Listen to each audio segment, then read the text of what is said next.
Sebentar lagi akan dilaksanakan peringatan HUT kemerdekaan RI. Ada upacara, ada sidang di DPR. Para anak-anak pejuang seperti Bang Arman ini ada diundang enggak selama ini? Hah? Insya Allah belum. Belum pernah sama sekali.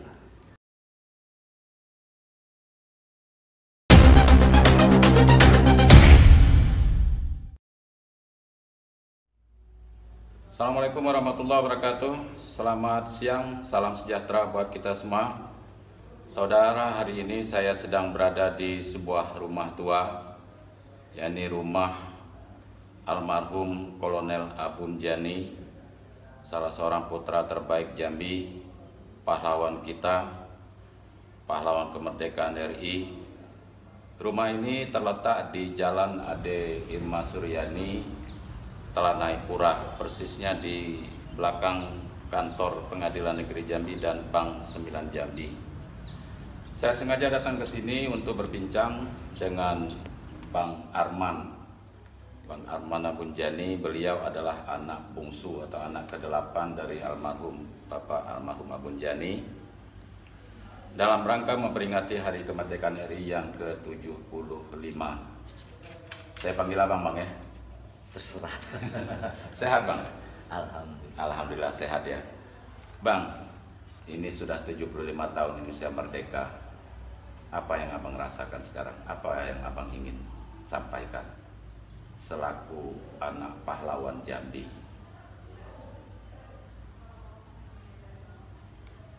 Kalau secara pribadi, khususnya untuk generasi muda, Ya, khusus generasi muda. kalau bisa teruslah berkiprah sesuai dengan bidangnya masing-masing untuk mengisi Kemerdekaan. kemerdekaan. Iya. Mewarisi semangat perjuangan Betul. para pahlawan yang telah merebut kemerdekaan ini. Saudara sekalian, mungkin tidak banyak yang tahu, terutama para generasi milenial, bahwa Pak Abun Jani itu namanya diabadikan menjadi Jalan Kolonel Abun Jani di Sipin. Beliau lahir di desa Skeladi, itu tepatnya tanggal 24 Oktober 1918 dan wafat pada tanggal 28 Desember 1979, dimakamkan di Taman Makam Pahlawan Kalibata, Jakarta. Banyak sekali riwayat perjuangan beliau, terutama pada agresi militer kedua Belanda.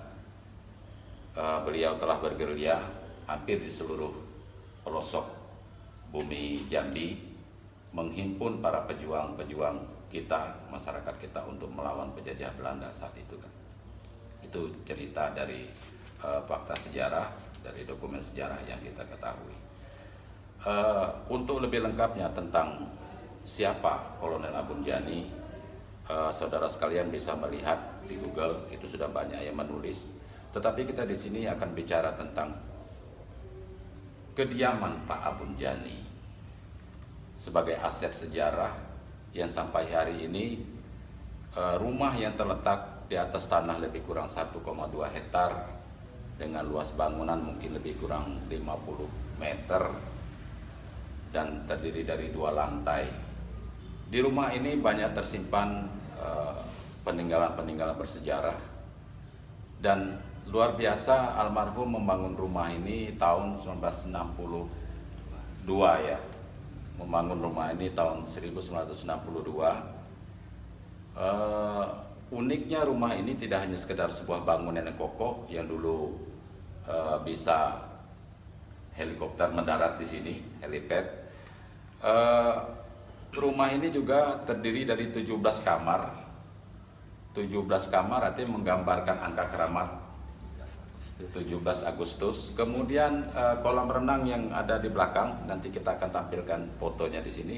Kolam renang yang ada di belakang itu menyerupai angka 8. Lalu di dalam rumah ini banyak terdapat relief yang langsung dibuat di tembok rumahnya. Itu jumlahnya 45 buah. Dan luar biasanya lagi, relief ini menggambarkan seni budaya dan nilai-nilai perjuangan dari seluruh bangsa Indonesia, dari Sabang sampai Merauke. Ada berbagai macam relief tentang baju adat dan lain sebagainya. Ini menandakan bahwa begitu cintanya almarhum Abun Jani terhadap bangsa ini, sehingga di tahun 62 dia sudah membangun rumah yang menggambarkan kemerdekaan itu betapa mahalnya. Saudara sekalian, bagi saya pribadi, rumah almarhum Kolonel Abun Jani ini sebenarnya sudah tidak asing, karena saya memang semasa bujangan dulu di tahun 80-an saya di sini sering kali nginap, bahkan makan di sini itu bersama dengan almarhum Ari Setiaardi. Ari Setiaardi adalah presiden penyairnya Jambi. Beliau meninggal pada usia muda, dan kami di sini dulu banyak kenangan-kenangan bersama almarhum Mama Abun Jani, ibundanya almarhum Ari Setiaardi. Kisah tentang perjuangan almarhum Abun Jani sudah banyak diceritakan, terutama bagaimana dia menyusun kekuatan saat itu, kemudian membuat markas-markas pertahanan mulai dari daerah Merangin, dulu Kabupaten Sarko, sekarang Kabupaten Merangin, di Batangasai sampai ke Jangkat, kemudian ke mana lagi? Tembesi, ya, bergerilya kemana-mana. Dia membuat markas pertahanan untuk bergerilya, bagaimana membendung serangan dari pihak musuh waktu itu. Setelah Indonesia merdeka tahun 1945, Belanda kembali melakukan aksi penyerangan, dan disinilah peran besar dari almarhum Kolonel Abun Jani untuk mempertahankan kemerdekaan itu. Bang Arman, selama ini banyak cerita dari mulut ke mulut tentang rumah pribadi beliau ini yang sekarang masih dihuni oleh anaknya Abang. Ini anak almarhum 8 orang ya. Yang tertua Ibu Ani Abun Jani sudah meninggal. Tinggal berapa orang lagi? Termasuk Abang. Tinggal 6 orang. Semua berada di Jakarta dan 1 di Jambi Abang sendiri. Tentu kondisi rumah ini lama-kelamaan ini akan menjadi rapuh kalau tidak dirawat. Dan mohon maaf, kita melihat juga perawatan kurang, karena mungkin ya memang situasi ya, usia, kemudian biaya dan lain sebagainya. Dan kita sempat mendengar selentingan dulu pihak ahli waris. Ini kepastiannya seperti apa nanti kita belum tahu, karena ahli waris juga banyak. Konon katanya dulu ahli waris sudah ingin menyerahkan rumah ini kepada pemerintah daerah. Apa itu betul? Jadi awalnya rumah ini karena sudah tidak ada yang merawat lagi lah, boleh dibilangnya. Tidak ada yang merawat lagi. Jadi keputusan dulu ingin dilepas. Tahun berapa itu? Kalau awalnya sebenarnya sih sudah lama. Sudah lama ya, sekitar mungkin 10-20 tahun lalu. 30 tahun ya. 30 tahun lalu. Sudah mau dilepas. Sudah mau dilepas. Dilepas seperti apa pelepasannya tuh? Maksudnya ya dijual. Oh, dijual kepada pemerintah daerah. Belum siapa saja. Ya. Tapi kebetulan waktu terakhir sekitar tahun 2000. Tahun 2000. 5 ke atas lah itu ya. Di atas 2005, oke. Karena dengar rumah ini mau dilepas, Iya. jadi ada sebagian masyarakat Jambi yang peduli, Yang keberatan ya, datanglah ke sini dari budayawan. Ya, dari budayawan, para seniman, sejarawan, ya. Semuanya. Nampaknya mereka agak keberatan kalau dilepas. Iya, takut kehilangan sejarah itu. Karena nanti kalau sudah dibeli oleh pihak swasta, dibikin hotel atau apa ini jadi hilang semua jejak kita kan. Terus Jadi kemudian dengan kakak tertua Ibu Ani, ya, almarhum Ibu Ani, waktu itu kita sepakat mencoba menawarkan ke pihak Pemda. pemerintah provinsi. Ya. Waktu itu kebetulan ada respon lah dari Pak Hasan Basri Agus. Gubernurnya Pak Hasan Basri Agus waktu itu. Oke. Tapi belum sempat terrealisasi. Baru ada sekali kunjungan dari Biro Aset. Biro Aset datang ke sini. Kemudian dengan perjalanan waktu terjadilah penggantian Gubernur. kepemimpinan. Ya. Maka rencana ini pun Rencana ini tenggelam lagi. Sampai saat ini. Rencananya pemerintah daerah waktu itu mau seperti apa, dibelinya atau gimana? Masih belum sampai detail. Oh iya, detailnya belum ya, formatnya seperti apa. Tapi kalau ininya memang pemerintah daerah yang mau ambil, Iya, iya. entah dijual entah apa kan, karena sayang. Iya, gitu ya. Jadi saudara sekalian, pada intinya ahli waris sudah menyerahkan ini kepada pemerintah daerah. Seperti apa bagusnya, ya tergantung pemerintah daerah memikirkan. Jangan sampai kita kehilangan peninggalan-peninggalan sejarah yang berharga seperti ini. Saudara sekalian, bicara Abun Jani, kita tidak hanya bisa bicara tentang sosok beliau, tetapi juga bicara masalah almarhum Pak Makalam. Makalam yang namanya juga diabadikan menjadi jembatan Makalam. Beliau adalah ayahanda dari almarhum Kolonel Abun Jani. Kolonel Abun Jani itu anak keempat dari Pak Makalam. Lalu di sini juga banyak cerita yang bisa dikisahkan tentang perjuangan-perjuangan para pendahulu Jambi, bagaimana tonggak sejarah Jambi ini dibangun. Hendaknya ini memang menjadi harapan kita bersama dari kalangan para peduli peninggalan sejarah Jambi, budayawan, seniman, sejarawan, menginginkan bahwa rumah ini tetap dipertahankan seperti ini dan bisa dirawat dengan sebaik mungkin, karena memang kalau tidak dirawat ini makin lama makin hilang. Dan rumah ini tidak hanya sekedar seperti ini saja. Di bawah bangunan ini ada ruang bawah tanah Mungker, ya kan? Dan dulu di situ untuk menyimpan barang-barang berharga. Bapak Kolonel Abun Jani, terakhir beliau adalah komando STD Sumatera Teritorial Komando Selatan. Sumatera Selatan. Jadi kalau ibaratnya itu sederhananya beliau adalah komandan Korem ya. Mungkin. Iya, Pendiri. Iya, dari pendiri. Ya. Korem Gapu. Korem Gapu Garuda Putih. Artinya beliau adalah komandan resort militer ya. Garuda Putih pertama, komandan Korem pertama di Jambi gitu. Kita beralih sedikit. Hari ini sebentar lagi akan dilaksanakan peringatan HUT kemerdekaan RI. Ada acara, ada sidang di DPR. Para anak-anak pejuang seperti Bang Arman ini ada diundang enggak selama ini? Insya Allah belum.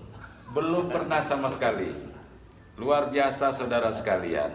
Jadi pada HUT kemerdekaan yang kita rayakan untuk memperingati sejarah perjuangan kemerdekaan itu sendiri, mirisnya anak pahlawan kita sendiri tidak pernah diundang gitu. Apalagi diperhatikan dalam bentuk lain. Sementara almarhum Kolonel Abun Jani itu dimakamkan di Taman Makam Pahlawan Kalibata, dan dia adalah pemegang bintang gerilya kemerdekaan. Dan belum lagi penghargaan-penghargaan lain gitu kan. Dan banyak sekali jabatan-jabatan beliau yang semasa hidupnya dia dipercaya untuk itu. Terus beliau juga sebagai simbol dari kemajuan ekonomi Jambi. Itu yang kita ketahui, saya ketahui dulu dari almarhum Mama Bunjani. Beliau orang pertama yang boleh dibilang pengusaha yang cukup dikenal di Jambi. Setelah masa pensiun, dia berbisnis. Kalau tidak salah, dia adalah orang pertama yang mengimpor mobil Mercedes ke Indonesia, bukan ke Jambi, ke Indonesia. Ke Indonesia. Makanya beliau termasuk salah satu waktu itu di zaman itu pengusaha yang cukup diperhitungkan. Saudara sekalian, inilah sejarah yang seringkali kita menggebu-gebu bicara sejarah, menggebu-gebu bicara masalah menghargai nilai-nilai perjuangan para leluhur kita, para pahlawan kita. Tetapi kenyataannya di depan mata kita sendiri, secara kasat mata bisa kita lihat ini adalah salah satu aset peninggal sejarah yang belum terjamah, belum dipedulikan. Belum lagi kita cerita yang lain. Banyak sekali pejuang-pejuang kita yang selama ini ya memang belum diperhatikan. Raden Matahir misalnya, yang sampai hari ini diusulkan menjadi pahlawan nasional juga belum. Nah, mudah-mudahan dalam kesempatan ini para pemangku kebijakan, para pemimpin daerah kita, mari sama-sama kita mulai mereview kembali, kemudian melakukan sesuatu yang bisa kita perbuat, bagaimana aset-aset yang bernilai sejarah ini bisa diselamatkan sebelum ini punah, kan gitu kan. Bang, coba abang ceritakan tentang almarhum. Apa yang abang ingat? Beliau meninggal saat itu usia abang berapa? 22 tahun, artinya sudah cukup bisa mengingat. Keistimewaan apa yang bisa abang lihat dari dia? Sosok dia itu seperti apa? Kalau yang secara pribadi yang saya rasakan, beliau itu sosok yang mengayomi, tegas, Jadi kalau sampai menurut cerita waktu zaman perjuangan, dikasih gelar Raja Batu, kata. Karena kerasnya itu. Iya. Digelari Raja Batu. Itu siapa yang ngasih gelar Raja Batu tuh? Masyarakat lah gitu ya. Itu daerah sebenarnya basis perjuangan waktu agresi kedua yang saya dengar. Iya. Daerah Sekancing. Itu masyarakat sana sampai disiksa sama Belanda, disuruh nunjukkan di mana markas Bunjani. Mereka tunjuk batu-batu besar yang ada di sungai itu. Oh, iya. Maksudnya apa itu? Ya, karena mungkin kecintaan rakyat juga untuk melindungi dia. Melindungi beliau. Jadi ditanya Raja Batu, ya mereka tunjuk batu-batu besar yang ada di sungai. Oh, Belanda tahu dia sudah dijuluki sebagai Raja Batu. Ya. Ketika Belanda bertanya ke rakyat, mana Bunjani? Ya. Itulah batu-batu itu. Raja Batu. Tapi tidak sempat ketemu ya. Belandanya tidak pernah sempat ketemu, menangkap beliau. Tidak ya. Dan dia memang sakti juga waktu itu. Saudara sekalian, saya tahun lalu sempat datang ke desa Skeladi di Batang Asai. Cukup jauh desa itu. Naik pegunungan itu lebih kurang 9 kilo ya. 9 kilo pakai sepeda motor. Itu tidak bisa dilewati oleh mobil waktu itu. Mungkin sampai sekarang mungkin belum bisa. Baru turun ke desa Skeladi itu persis di seolah-olah di tengah kuali desa itu. Dan disitulah almarhum Pak Makalam, almarhum Bunjani dilahirkan. Saya hanya bisa melihat tonggak-tonggak rumah itu. Sempat merinding saya saat itu melihatnya. Nah, kembali ke cerita sebagai anak. Apalagi yang bisa abang kenang sebagai bapak? Kalau itunya banyak sekali. Yang paling istimewa, yang paling mengesankan abang? Jadi kalau beliau itu yang nggak bisa dilupakan, itu ketegasannya. Kalau A ya A. Terhadap anak pun begitu. Terhadap anak, dan tidak ada yang istimewa. Oh, dari 8 orang tidak ada yang istimewakan. Sama. Laki Mau laki perempuan sama. Iya.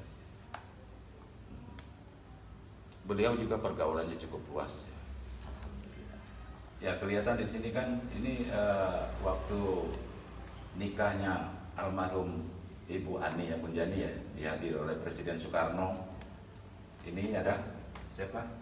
Menteri Pendidikan. Menteri Pendidikan ya. Jadi mertuanya.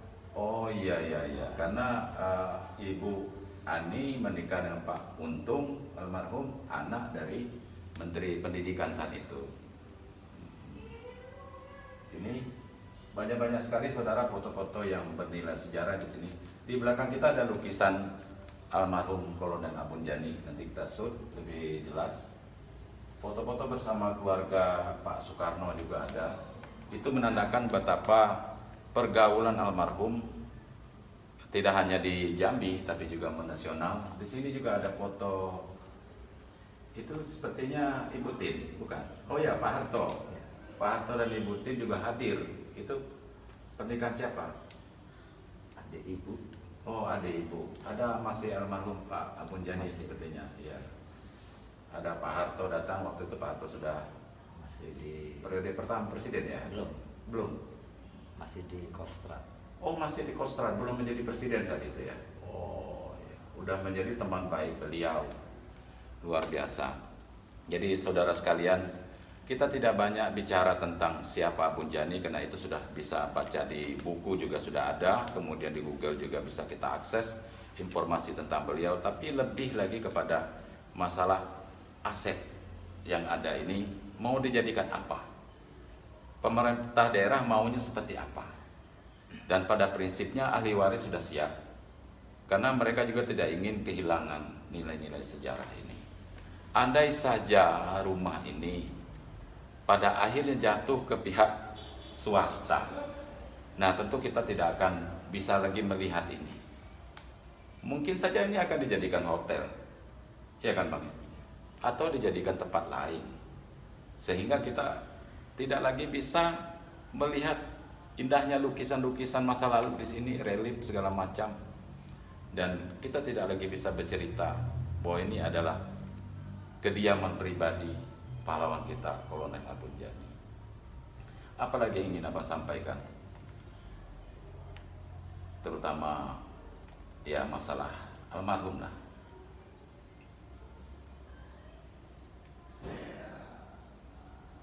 Apa ya mau? Ya. Sudah sulit untuk berkata-kata. Ya. Abang pekerjaannya hari-hari apa? Kalau sekarang istilahnya pedagang. Pedagang. Ya. Pengangguran dalam gang. Oh, pengangguran dalam gang.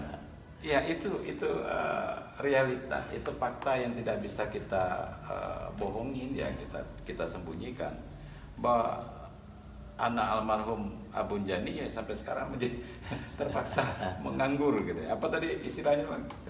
Pedagang, pengangguran dalam gang. Gang jalan Ade Irma Suryani. Ini miris sekali, artinya ya mari sama-sama kita tingkatkan kepedulian. Bagaimana menjadi sebuah bangsa yang besar itu adalah bangsa yang menghargai sejarah pejuangnya. Itu kata Insinyur Soekarno, Bapak proklamator kita. Saudara sekalian, kalau kita bicara masalah Kolonel Abunjani, tentu tidak cukup waktunya di sini karena begitu banyak cerita yang bisa kita nukil dari perjuangan-perjuangan beliau, dan ini bisa didapatkan dari kepustakaan. Tapi intinya adalah kita dalam kesempatan ini ya Bang ya, ingin mengajak para generasi muda terutama yang ada di Provinsi Jambi, mari sama-sama kita warisi semangat perjuangan para pendahulu kita, para pejuang kita. Bagaimana Jambi ini ada sekarang, Jambi ini bisa seperti ini sekarang, tidak terlepas dari Jasa jasa pendahulu, semangat juang mereka untuk mempertahankan kemerdekaan. Tugu Juang Sipin ada juga simbol dari pergerakan itu. Banyak yang bisa kita ceritakan, dan di situ juga tidak bisa dipisahkan bagaimana heroiknya perjuangan almarhum Kolonel Abun Jani beserta kawan-kawannya dan pejuang-pejuang kita yang lain. Jambi memiliki banyak nilai sejarah. Jambi banyak memiliki tokoh-tokoh pejuang yang belum banyak terangkat ke permukaan. Dan disinilah tugas kita, bagaimana bisa melestarikan ini, mengangkat ini, menceritakan ini ke generasi sekarang agar mereka tahu bahwa Jambi ini tidak berdiri sendiri. Indonesia tidak bisa seperti ini kalau tidak ada perjuangan. Indonesia tidak akan bisa merdeka kalau tidak ada perjuangan dari para pendahulu kita. Oke Bang, terima kasih atas waktunya. Demikian saudara, saya mohon maaf apabila ada mungkin dalam penyampaian yang keliru. Maklum ini bicara masalah sejarah yang saya tahu dan saya dengar, karena memang saya boleh dibilang walaupun bukan keluarga tapi adalah bagian daripada rumah ini yang sudah cukup lama. Inilah tentang Abun Jani. Demikian, terima kasih atas segala perhatian Anda. Wassalamualaikum warahmatullahi wabarakatuh. Merdeka!